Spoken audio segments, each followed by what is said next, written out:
Chris, what's up? We're going. Hanging in there. How you doing, Travis? I'm doing good. So it's kind of good. I woke up this morning to these guys power washing the side of our apartment building, so I had to relocate to somewhere that was a little quieter for this. Yeah, that'll happen. I dealt with some pretty torrential downpours yesterday, but the resulting mess has mercifully been cleaned up, and all it took was one trip to a 24-hour Walgreens and Target, some box fans, and some towels. Okay. Life's good now, huh? Yeah. No more slippery basement floor. Right. Well, we're both here now, and I am very interested to learn more about iRacing.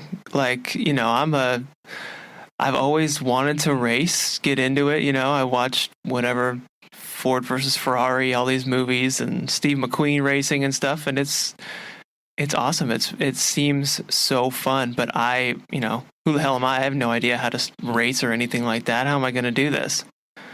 But then I hear about iRacing, and I may be able to jump on it just a little bit. Yeah, for sure. I mean, we fashion ourselves as the world's premier motorsport simulation. We're a PC subscription product. The company has been around for over a decade, and actually its origins are traced back much further than that to the 90s, and I believe even the late 80s, actually, with a company called Papyrus that used to do licensed sims for IndyCar and NASCAR. And obviously, the computing power of the time, much different from what we have today, where, back then you'd probably be playing things off floppy disks, and now here we are with solid-state drives, and, I've got my USB microphone, we're talking on Skype, we've got all this processing power. Very different. But Papyrus made a series of, very successful, very popular computer games, and after losing the exclusive license in the early 2000s to EA, the company, most of the people sort of reorganized, rebranded with the help of John Henry, who is the, obviously the owner of the Boston Red Sox, owner of Liverpool FC, owner of a number of other businesses, and sort of reorganized into iRacing. And the idea of iRacing has been to take that realistic model of simulation racing. Really, we kind of see ourselves as the original esport, because we have always been multiplayer. From the very, very beginning, it's always been purely about racing online, really, and expanded from those NASCAR physics. And obviously, NASCAR has been, kind of the bread and butter of a lot of what we've done over the years, but expanding back into open wheel, expanding into sports cars, expanding into dirt oval stuff with the World of Outlaws, expanding into dirt road racing with short course trucks and rallycross, which is where I come from in the real world of racing. And so now we've got a product with 80 plus tracks, 80 plus cars, quarterly builds where we release new content. There's all sorts of stuff. Anywhere from 5 to 7 world championships a year that give out over $500,000 to the world's best players. It's something that's really exploded. And then obviously this spring, with everything that's happened in the world and the COVID-19 pandemic really shutting a lot of things down, these companies, these real world racing series and drivers and everybody started moving to competing more extensively with us to where, we had races on TV and, the 6 most viewed esports broadcasts of all time with our partners with Fox. And then later this year with our partners with NBC, we'll be bringing our eNASCAR championship back to television for the professional gamers that we have in that series. So It's something where, it's really expanded very quickly, and, I've just kind of been lucky to tag on. I'm actually one of the newest, certainly not the newest anymore, but one of the newest people in the marketing department. So, I got in as this sort of groundswell of momentum was beginning to rise. Landed with the company last year. I had done some on and off freelance stuff for iRacing way, way back, nearly a decade ago even. but landed on just as all of the really big stuff started happening. So it has been a wild ride over the past year plus, and it's very exciting to just be a part of it.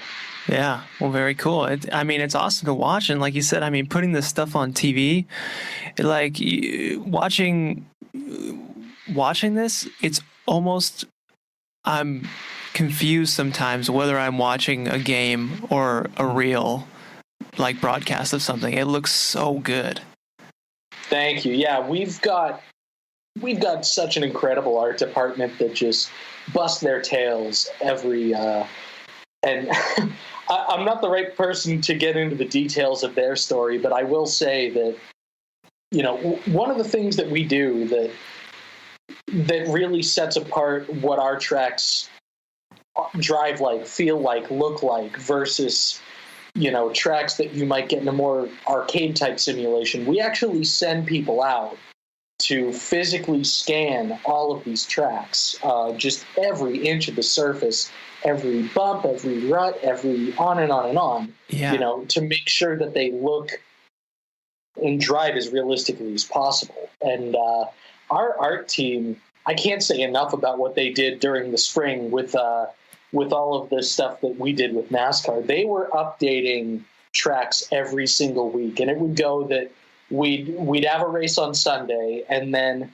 by Thursday there'd be another patch where all of the signage on whatever the coming week's track was, all of that signage would be totally different and updated to exactly what it would have looked like had the race happened in the real world that particular week. And just the speed at which they turned it around was, just incredible. All of the things that got in, and we had this June build. I have no idea how we got as much content into the June build as we did, but it was something like 5 different race vehicles and 1 or 2 tracks, and one of our biggest builds ever. And this in the midst of us basically running a majority of real world motorsport, because we were doing stuff for NASCAR, we were doing stuff for IndyCar, we were doing stuff for IMSA, which is, North America's sports car racing series. We were doing it for Rallycross, World of Outlaws again. And then on top of that, all of our existing esports championships. So it was, God, you just can't say enough about a team like that. We're not a conglomerate. We're not EA, right?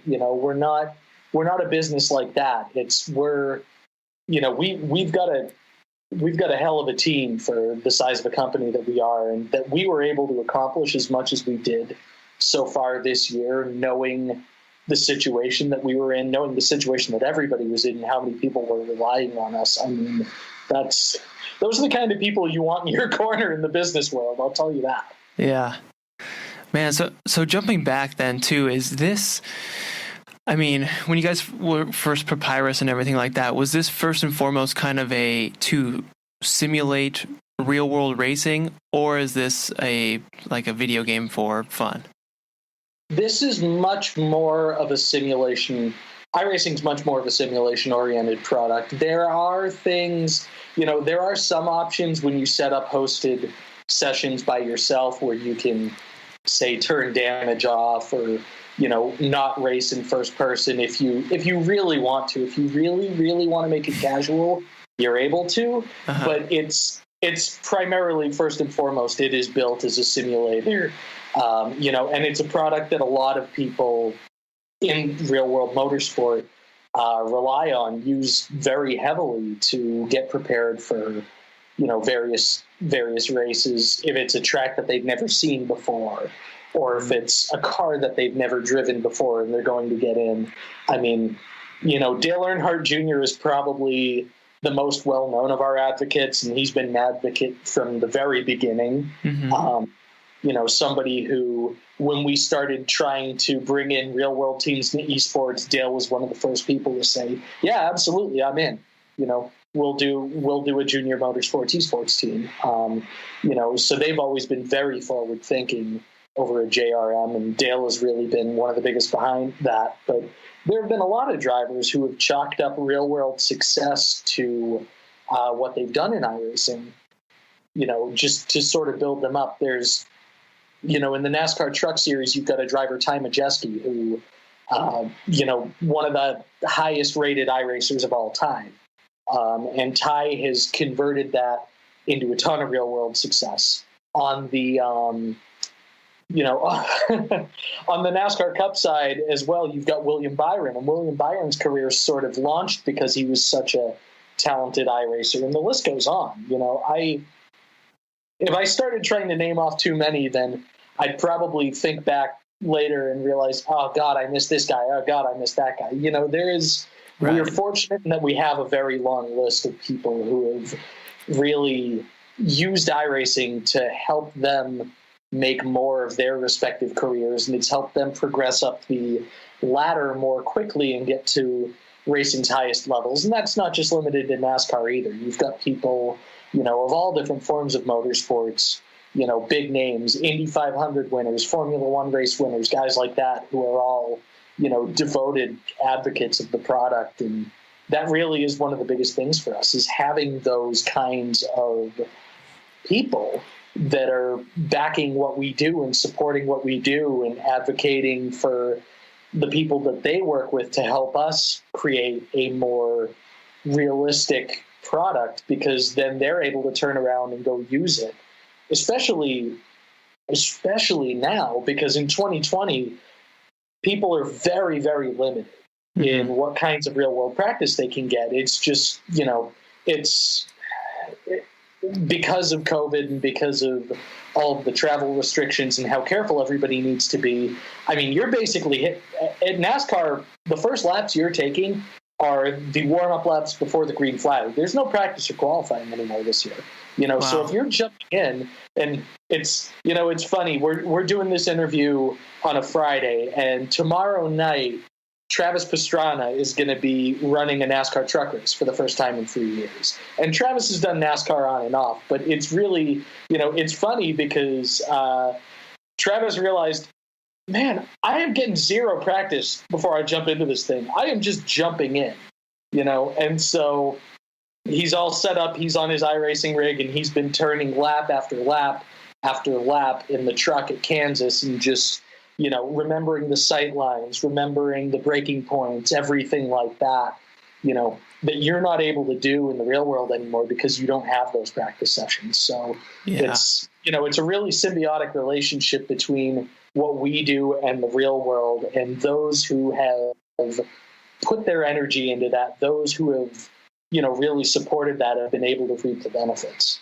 And, and certainly that includes us, because, being able to have this roster of people in our corner that support what we do is just so immense. We couldn't do it without them. Yeah.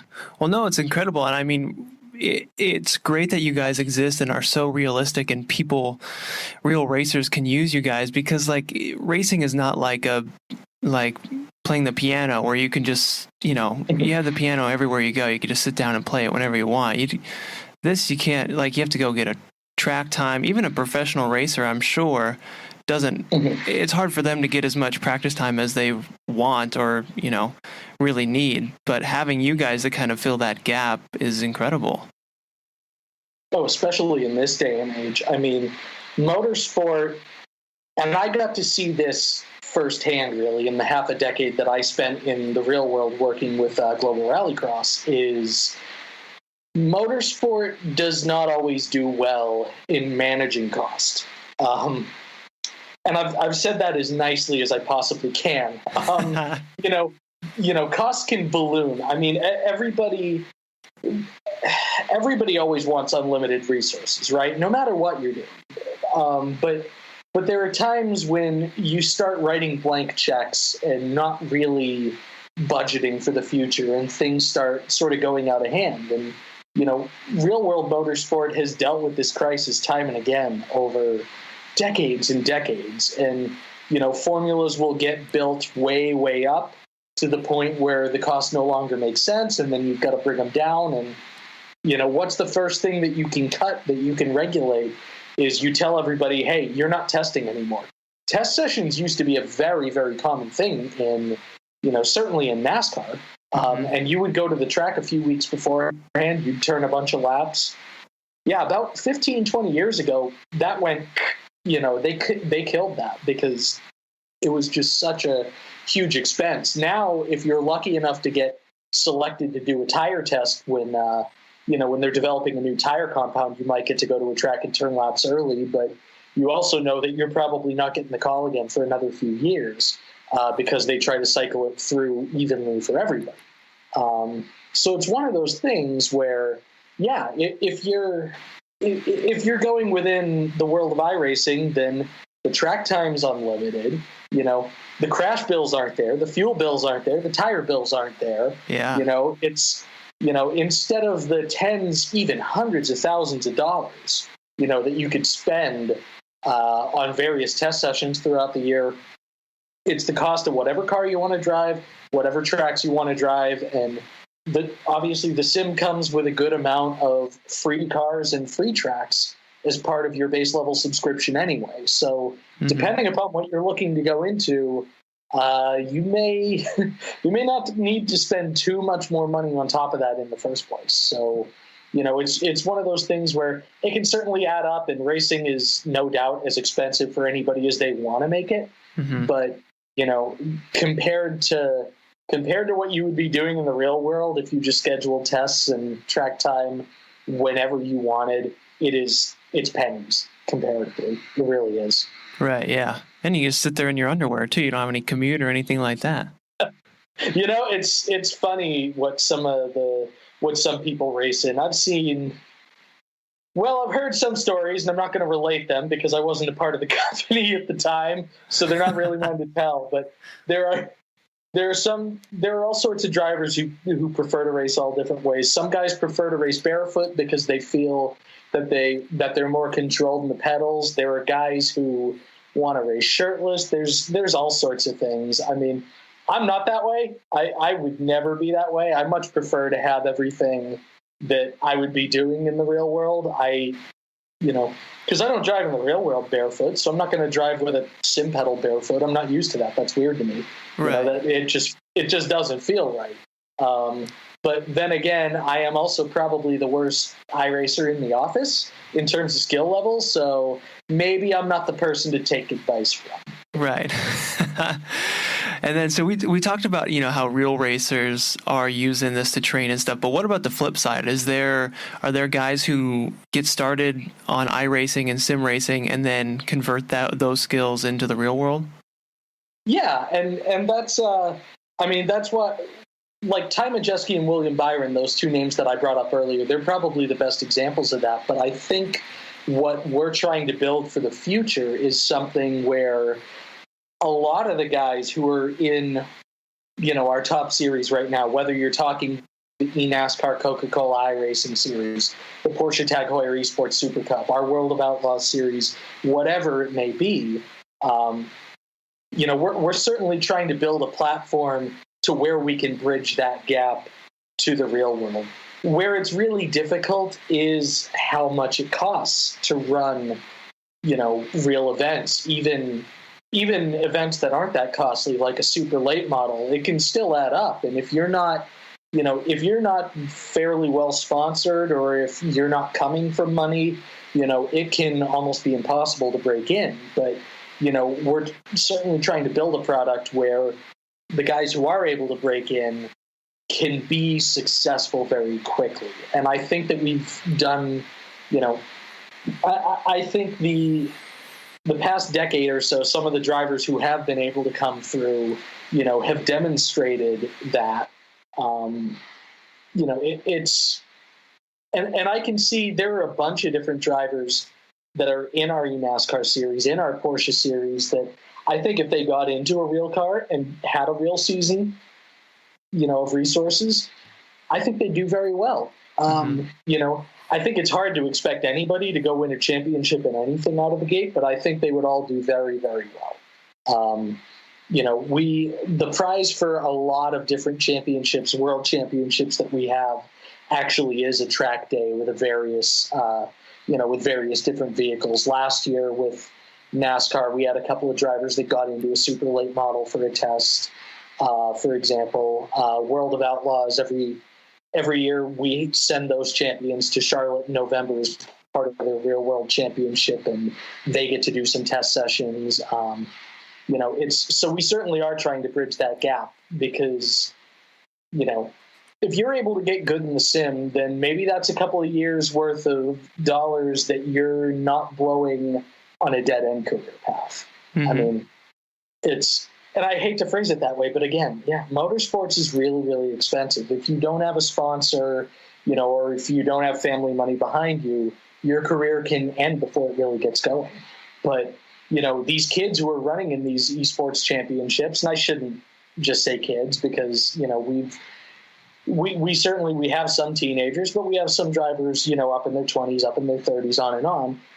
These guys, because of who they're representing from teams, from sponsors, they get the media training aspect of this as well because they know that they're expected to represent these partners at a high level. Mm-hmm. And that's one of those things that, yes, you can teach it, but if you're coming in with that skill set already ingrained, then it's such a huge advantage. I mean, we did a media day in Charlotte in January before travel and everything started slowing down, where we basically had the whole series there and they did media training. And there was a driver in a regional NASCAR series who was very bitter about that because it was somebody who had won a lot of races and a lot of championships and felt like in comparison, he hadn't gotten enough recommendation, and it was kind of the damn kids get off my lawn sort of mindset. And right.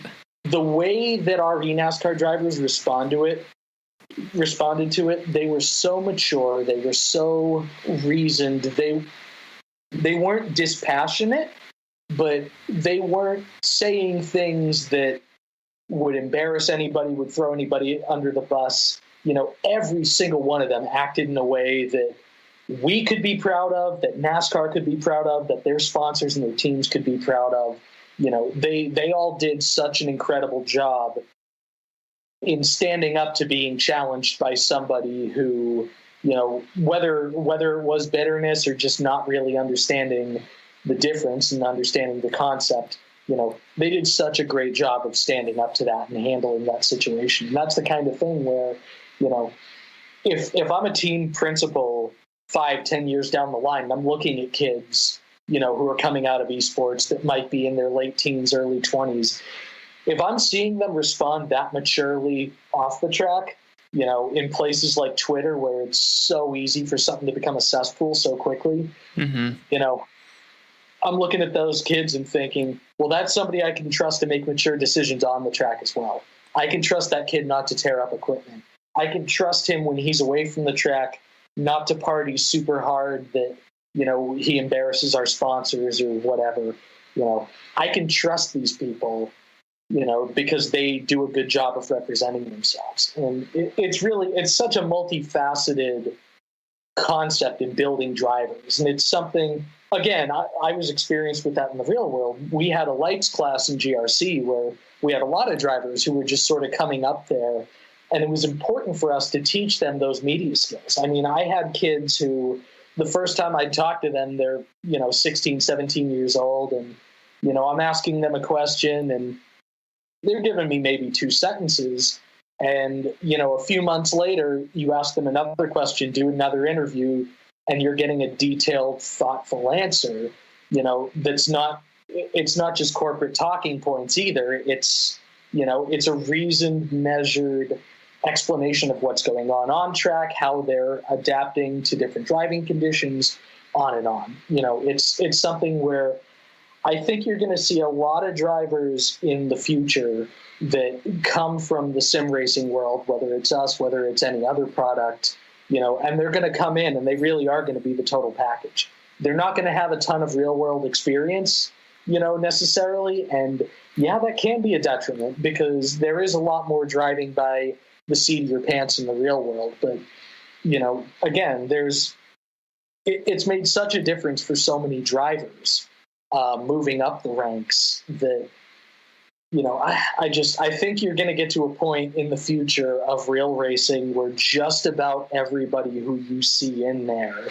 is going to have come in some fashion from the esports world, from the sim racing world. Right. And the rest are probably just people who have come into money and then are just finally chasing their dreams. So yeah, you need those folks too, because they keep it afloat. But. Right.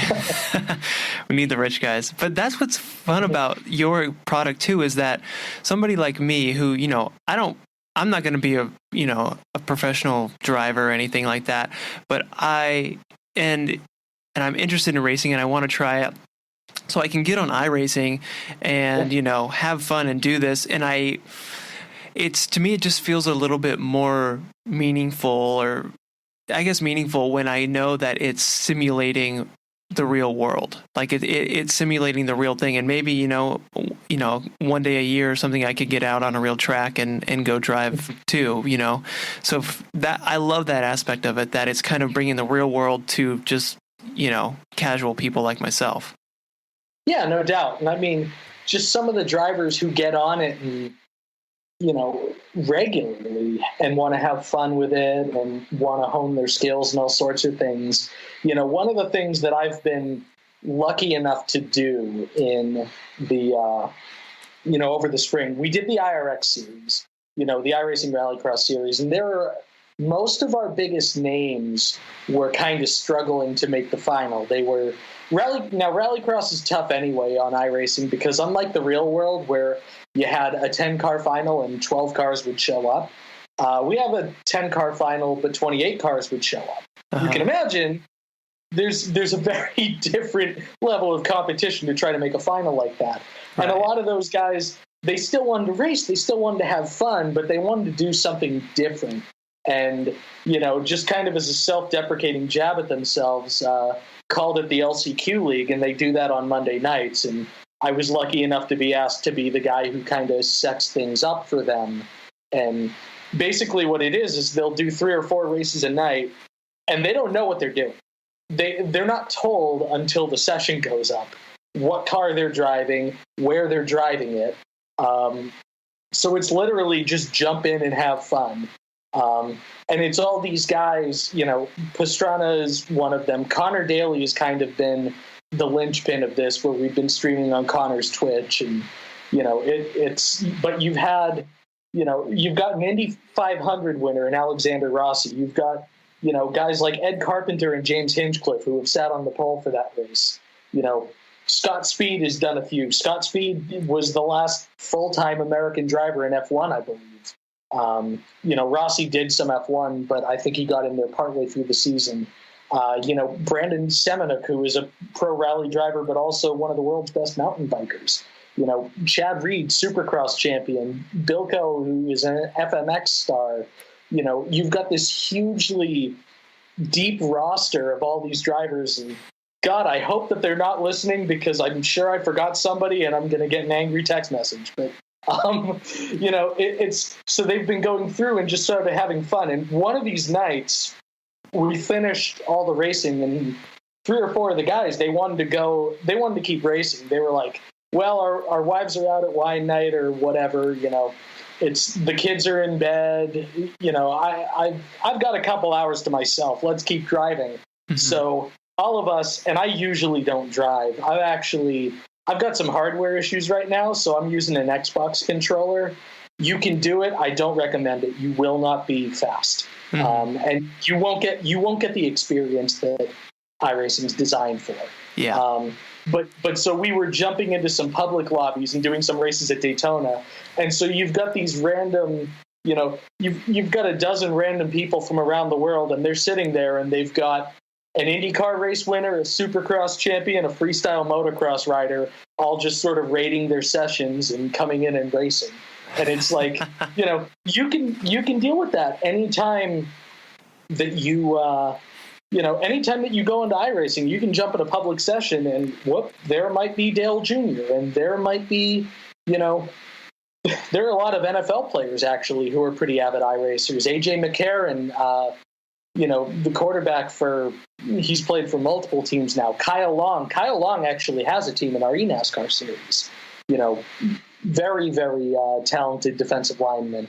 A lot of different players. Bernard Pollard has, sort of started taking over social media over the past few months, becoming a NASCAR fan. very talented defensive back, and he started getting in on iRacing, and now he's starting to run races. And, so you'll see real world drivers, you'll see NFL players, you'll see other various celebrities. We have a lot of musicians who play. It's kind of crazy. You never know who you're going to end up racing against if you jump into some of these public sessions, and that's part of what makes it a lot of fun. Mm-hmm. Yeah, no, very cool. And you mentioned this before, how you guys literally will scan tracks, but just to impart what that means, you guys are literally scanning every square foot of a track to get it exactly what it is like in real life. Yeah, that's exactly it. And so we actually have a van that we'll send out across the country, and it's the same way that we scan our cars.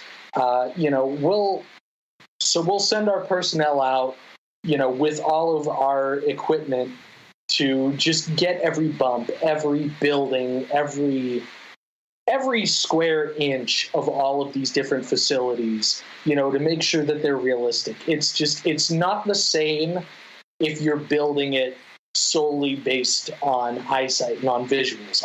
Every track has unique character. There's a reason why everybody goes up in arms anytime that a NASCAR track gets repaved, and it's because it is not going to remotely race the same way.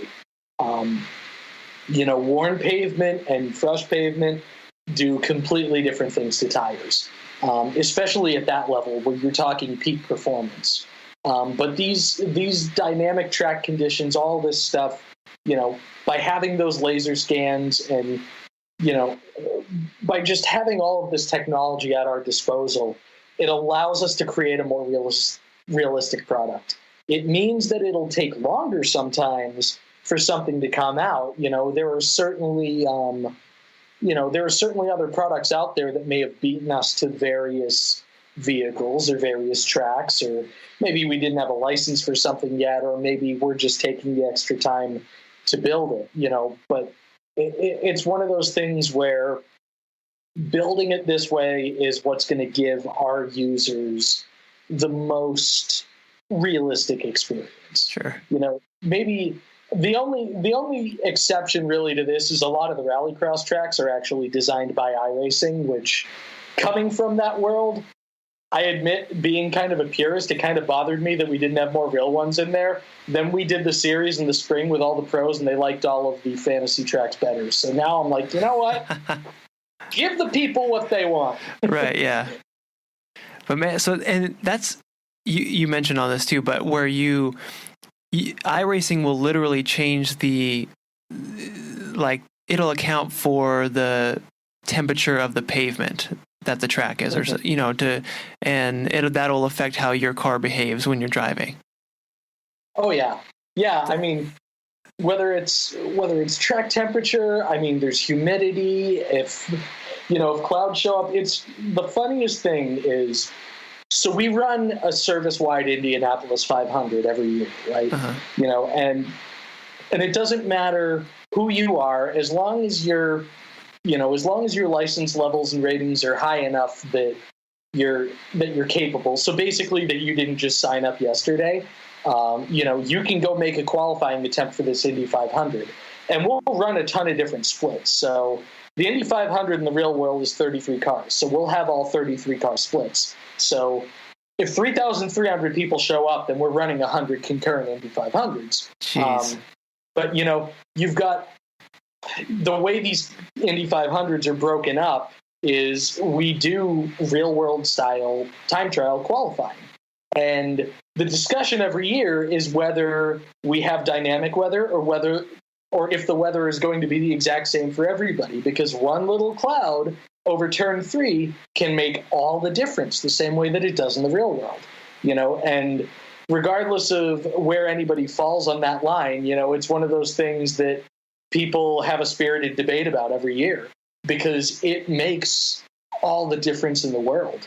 It's such a game changer to have dynamic properties like that affect the racing experience. But again, that's how the real world is. A cloud shows up during your qualifying run in the real world, and something very different is going to happen versus if the sun is just beating down and there's not a cloud in the sky. That is so incredible to me that you guys have that level of detail in that. And that, how are you able to even determine how a cloud would affect the racing conditions? I could understand the real world, it just happens and you're like, oh well, it's different now. But how are you guys able to put that into a program? Well, that's the thing. I mean, there are a lot of engineers, in iRacing who have come from the real world and have those notebooks of knowledge that they're able to apply. I genuinely think that we have the best programming team out there, and they can certainly speak to it a lot more in depth than I can. But it's one of those things where when you've got that real world experience, what your job is in the sim world is to build your product to react the way that the real world would react. And if you know how the real world is going to react, then half your job's done for you, because everybody's got notebooks full of this sort of data because, working on real world cars, working in real race series, it's these folks understand what kind of change 1 degree in temperature is going to make. It's one of those things that it really comes from experience. It's, it's like anything else. You do something for long enough and get good at it and understand it like the back of your hand, and you're able to put that in. But I mean, we're fortunate enough in that we're talking about a sport that's been around for over 100 years now. And even though there's probably not a lot of relevance from that first Indy 500 back in the 1910s, it's people keep a lot of data right now. Data is what keeps motorsport of all levels alive at this point. And whether you're just taking it down, in spiral notebooks, or whether you're using some of the most intense software in the world, the way the Formula One team does.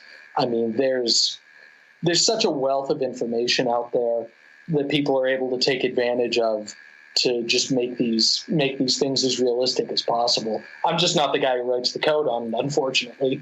Right, yeah. Well, I mean, honestly, having one of those guys on, they would probably dive into stuff that's way over any of our heads anyway, so we wouldn't even understand. And then the cars, too, because you replicate real cars, yep. That seems so much more difficult than a track, even to me, because it's not just, I would imagine there's more than just scanning it, because there's all the internal components and everything, and horsepower and all that kind of stuff. How do you guys even go about that? I mean, yes and no. And that's part of that is you need to rely on a good cooperative partner there. There are some partners that we've had over the years who have been very forthcoming with data and information and more than happy to give us everything that they possibly can. And there are some partners who haven't, that they've been happy to give up the license, but they're not happy to give up spring rates. They're not happy to give up engine tuning. They're not happy to, this, that, or the other thing. And that can make it harder. Mm-hmm. But that's more because, especially in the real world, these teams are going to want to protect some of their interests and some of their data. And that is how, that's just a symptom of real world motorsport, especially manufacturer driven motorsport. I mean, I remember my first ever GRC race when I was in Brazil, and I just, as a social media guy, I'm just sort of trying to take a photo of mechanics working on the cars. And I'm standing towards the front of the car, and the hood's open, even though, frankly, the car that I was shooting didn't really have the performance that I think they wanted it to. The chief mechanic kind of pulled me aside and said, "Hey, just a heads up. I know that you're not doing anything malicious, but if you weren't part of the series, then I would have had you thrown out of the garage for taking that photo." People can be very, very protective of various things in there, and again, that's a manufacturer symptom. So sometimes you'll get much more data from an older car than a newer car because the older car is not competing anymore and it doesn't matter. And maybe they've reinvented what they're doing from the ground up, so it's not really relevant to their current race products. I mean, again, there's some that are more cooperative than others. NASCAR has certainly been, I think, one of the most cooperative overall over the years. They were the first really esports world championship back in, I think it was 2010 that eNASCAR World Championship started. And actually, Dale Jr. was the first race winner in that. He would show up to some of those races and he would run them, and he won the very first one at Daytona. So cool little factoid there. But NASCAR has always been so supportive, and it's always been such a good relationship. So you always see NASCAR content come out very quickly because they're willing to support what we're doing. They understand the value. They understand its importance, and they, in some ways they rely on it because it serves a huge need for them in that it gets people interested in them that are iRacers that might be coming in, whether it's as a casual gamer or a lifer in some other form of motorsport. I've heard, anecdotal evidence is not a set of real, data. Anybody who's taken a stats class can probably tell you that, but the amount of anecdotal stories that I've heard from friends, acquaintances, people I follow on Twitter who have said, yeah, I got into iRacing because I wanted to drive this, and then I fell in love with this other car and this other form of racing, and now I'm a huge fan of this form of racing. I've heard that story more times than I can count. Mm-hmm. And for NASCAR, which is obviously the NASCAR fan base obviously is probably, if you think about it, it skews a little on the older side. It skews a little more towards certain areas of America. That can be hugely valuable because now you're capturing a gaming audience sometimes that may not really be familiar with what it is. And they come in with kind of a blank slate and they just drive the cars and the tracks and they love it. And then boom, suddenly you got new NASCAR fans, mm-hmm. From demographics, from locations that you never might have had those fans before, but they're avid PC game players and they gave this a try and they liked it and they got hooked, Yeah. So yeah, again, NASCAR has really been, one of the best for, maybe the longest time about this. They've always been very supportive, but over the years, as it starts working for one, motorsport is about emulation. Let's be real. When somebody hits on something, everybody else is going to follow them as soon as they can. It's how the industry has always worked. Yeah. And so because of that foresight and that forethought on NASCAR's part, a lot of other organizations have been the same way. There are some that have been partners with iRacing since the very beginning. Williams F1 has, as an example, has always been very forward-thinking in terms of esports. And Williams F1, not only do they have their Formula One team that's been running for decades and has multiple world championships and what have you, but they've also got one of the strongest racing esports teams in the world. And it's organizations like that. And what we were able to do this year was sort of bring in most of the missing ones, the major missing ones, and give them an idea of, hey, this is how this works and this is how that benefits you. And most of them have stuck around or, have at least expressed intention to stick around beyond when the pandemic forced all of the racing to be virtual. Right. Okay. And then, one thing I was curious about too is how do you guys account for kind of like wear and tear on a car? Like, how I would imagine like a brand new shock would behave differently than a shock with 50,000 miles on it or tire wear and stuff too, I'm sure. But like, how do you guys account for that kind of stuff? Oh, for sure. I mean, as I said, if you really, really want to race casual and just sort of a private session with your buddies, you can turn it off.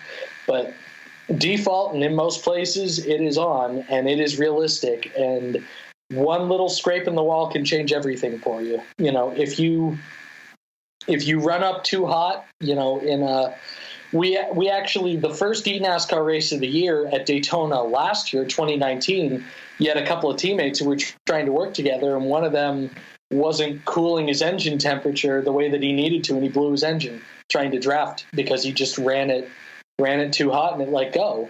So that's certainly stuff we account for as well. It's funny because since you're not tearing up a real race car, there are certainly the people who realize, oh, well, I'm not financially responsible for all this crash damage. And you might drive a little differently. And, that stuff is discouraged. We have a pretty robust protest system and things of that nature. So if you do happen to drive like an idiot too often, you might get suspended from the service. You might lose your rights to use the service. Okay. It really, again, it is about realism. And not only that, but we do have a new damage model that has just been rolling out a couple of cars at a time, basically. And so you'll see far more spectacular damage on some cars than others.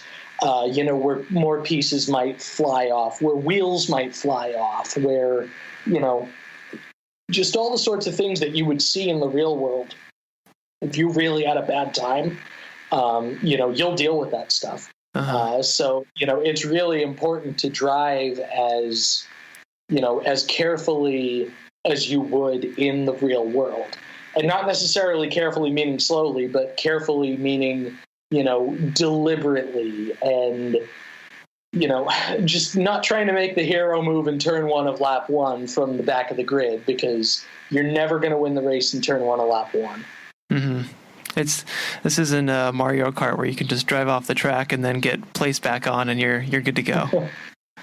No, and I've never pulled off that exploit in Rainbow Road. I have tried my damnedest, but I've never had my angles right. Okay, so this is what I'm really curious about now, is because I'm super stoked on iRacing and want to get started. So what is how do I get into it? What kind of equipment do I need? What PC do I need? What wheel? What do you kind of recommend for people who want to jump into this? So we do have a whole section on our site on iRacing.com under membership that outlines a lot of this for you. You can actually log in with the computer that you've got, click on hardware requirements, and then click on Can My System Run iRacing, and it'll just flat out tell you. Again, the same way as real motorsport, you can make this as expensive or inexpensive as you want to, depending upon how determined you are.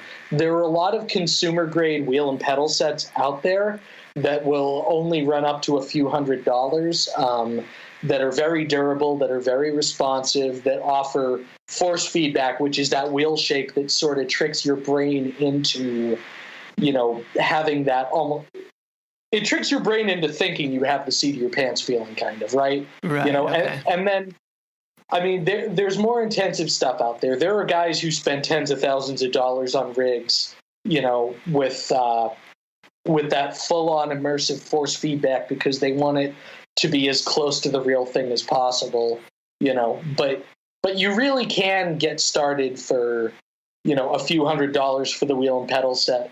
Again, right now I do not recommend this unless there's another wheel and pedal shortage, like the great wheel and pedal shortage of 2020, when everybody was trying to log on and everybody was signing up, and there actually was a pretty big backlog of just people trying to get new equipment, and sometimes it would take weeks or months because everybody was trying to get on, and the industry wasn't, the industry wasn't prepared for a year like that because, well, let's be real, nobody was. But I do use a $20 wired Xbox controller just for the sake of being able to get on if I need to take screenshots or something. Mm-hmm. I'm not turning competitive laps. I'm 6-7 seconds off the pace on a 30-second lap. I do not recommend it.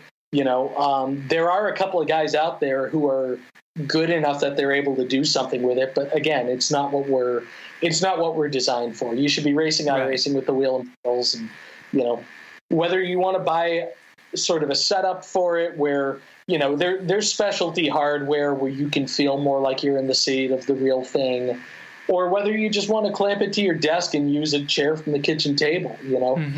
Some of our most talented iRacers who have actually made it the furthest in the real world are the guys who run with a desk chair in their home office. Like, seriously. I mean, one of the guys, Timmy Hill, we didn't track the races with the real NASCAR drivers as a championship officially. People independently calculated points as if it was the real thing, and Timmy Hill would have been the champion. The funny thing, Timmy Hill won one of our races that was on TV on Fox, and later that night was sitting in the same chair filling out his 2019 tax forms, on the same computer. Right. And Timmy Hill is... See, there's that guy who I said, when I said earlier, if I started trying to name them all off, I'd forget somebody. Timmy Hill is probably one of the biggest names as far as we go in that Timmy Hill is somebody who regularly runs the top 3 levels of NASCAR racing. But Timmy Hill actually was a regular in our eNASCAR Coca-Cola iRacing series up through last year. So one of the 40 best real NASCAR drivers in the world and one of the 40 best virtual NASCAR drivers in the world. And that's not a skill set that a lot of people have. Yeah. But again, Timmy is one of those people. Timmy actually, I think, declined offers to race in a more realistic setup. But to me, I think that's one of the things that made him successful, because Timmy knows how to differentiate in his mind, and this was actually one of the biggest pieces of advice that I gave people going in that had never used iRacing before but were real pro drivers. I said, look, if you have decided that sim racing is going to be a long-term part of your career, then yeah, go buy whatever you want. But to be completely honest with you, if this is only something that you're going to do for the next 3 or 4 months while we figure out what direction the world at large is heading in, right, don't do that. Just buy the consumer grade wheel and pedal set, because that's how you're going to force yourself to take advantage of the sim, rather than just assume that the sim is 100% of the time always going to work the right way real life does. A lot of the guys who came in expecting everything to be exactly the same, because again, that seat of the pants feel, you're not going to have it as much in sim racing as you would in a real car, where you can feel the rumble of the engine beneath your butt. Sure. A lot of the guys who rely heavily on that and have never sim raced got the floor wiped with themselves, and probably got frustrated and, would quit a little early sometimes, because it's not the world that they come from. Certainly doesn't make them bad real race car drivers, but it's one of those things where they weren't approaching it for what it is. It would be foolish for anybody to act as if a simulation of something and the real thing are ever 100% the same thing. Right. It's your goal when you're producing a simulation, and I don't care what your product is to get as close as you can, while recognizing that there are still things that are going to be a little bit different, just a little bit. But the thing is, for the guys who came in and didn't think that way, they struggled. The guys who really did well were probably early adopters, long-time iRacers, and have had years and years of practice of making that distinction, and they would go out and take all the victories. And some of the big names would get bummed because it's like, oh, here's this guy who runs 32nd in the real world and he's winning all the races. And it's like, well, you'll get back to real racing soon enough. Yeah. So, it's not that bad a thing for these guys to be able to get a little bit of exposure too, because let's be real. If you've got somebody who's generating a ton of interest on TV, if he lands another sponsor in the real world that comes in and sees value in real world racing, we are all hunting for sponsors at all times in real world racing, it's an expensive proposition no matter what you're driving. And if one new company comes in because of what we did, then to me, that's us. It's not the forefront of what we're trying to do, but it's certainly a positive side effect of what we were doing. And there were definitely some new sponsors that came in that have activated very, very heavily through sim racing, sponsors that you probably wouldn't expect to be active in this world. And not as sort of an advertisement or anything, but Blue Emu is a great example of one that has done this, where they partnered up with a driver, Landon Castle. Now, Blue Emu has a partnership with NASCAR, but they're not, they haven't really been regularly a primary sponsor on cars, but they linked up with Landon Castle, who was running these races, formed a very strong relationship with Landon through that, and have activated very heavily in the sim world. And it's definitely a partnership where they've seen results because they've kind of been expanding what they've been doing in it, So for us to have produced something where you've got even one new brand that a NASCAR fan wouldn't have thought about at all, maybe last year, it can make all the difference in the world over time as they add up. Mm-hmm. No, I can totally see that. And then just again to kind of, I'm thinking for here when I try to jump on this and learn all this stuff, is that you guys have, because I'm going to be horrible. I'm going to be terrible when I get on this. I have no idea how to race or anything. Do you guys have like tutorials or something like that to help me learn how to race a car? Oh yeah, of course. And our member site has a ton of different resources. There are welcome videos, there are how-to videos. We've got a pretty extensive help section on there. It includes a driving school. There's all sorts of different stuff. There are all sorts of different, resources. A lot of people in the community are very, very helpful in terms of what sorts of information and tips they're willing to provide. I mean, you've got services out there, virtual, driving schools, things of that nature, whether it's us or whether it's third parties. You've got professional sim racers who offer their time as coaches. There is a whole ecosystem. There is a whole infrastructure the same way that there would be in the real world. Again, it's how expensive you want to make it for yourself. Just like anything else with real world motorsport, and so we've got eNASCAR champions who do coaching, as private third party situations, sports car champions that do private third party coaching, on and on and on. The resources are out there for anybody who wants to find them, and I don't know. I couldn't really estimate how frequently they're utilized, because, there are a lot of people who they just come in and they're just so excited that they just want to jump in and drive. Mm-hmm. But they do make a huge difference. And being able to, it's just like anything else. If you're meticulous with it, if you're careful with it, if it's really a priority to you to do it right, then resources like our driving school, resources like our how-tos and things of that nature, they really do make all the difference in the world. Mm-hmm. Damn. Well, shit, Chris, this is awesome.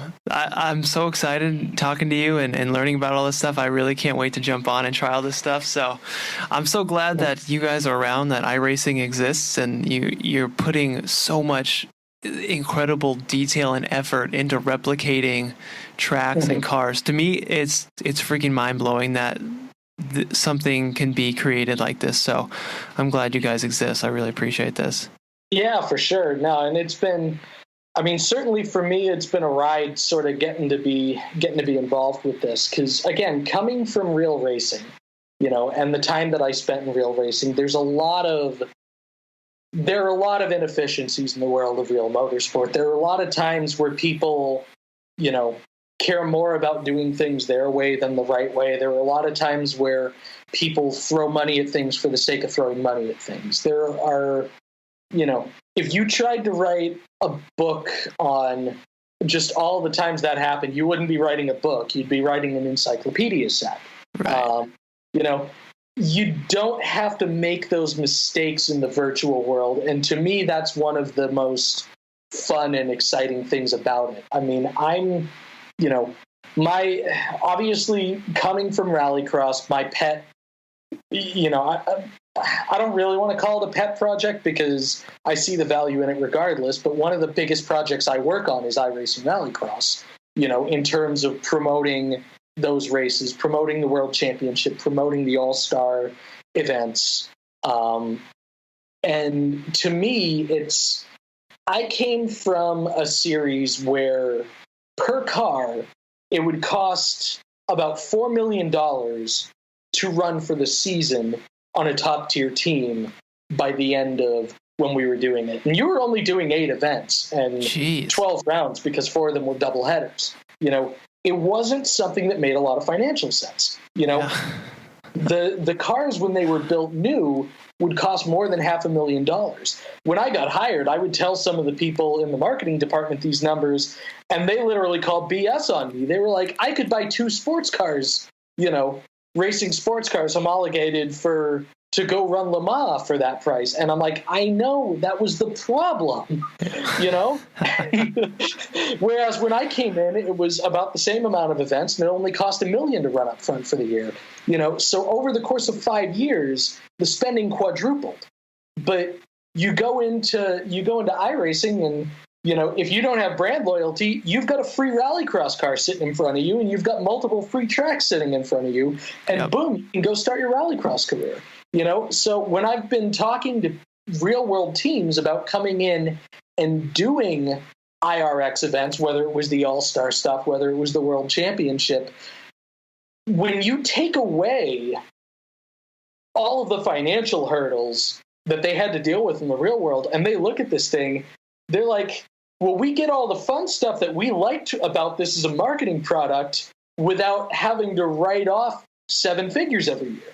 Yep. This is a no-brainer, And so, I mean, it's funny, like knock on wood, I have not gotten a no in a conversation that I've had with anybody yet about iRacing Rallycross, from a marketing standpoint, because they've all, and that's the thing, even if you're a sponsor, I mean, if you want to come in and sponsor esports, your costs are dramatically lower because you're not dealing with all this infrastructure. You're not dealing with all these logistics issues. And I'm not saying that we have any intent of replacing real world motorsport, because we don't.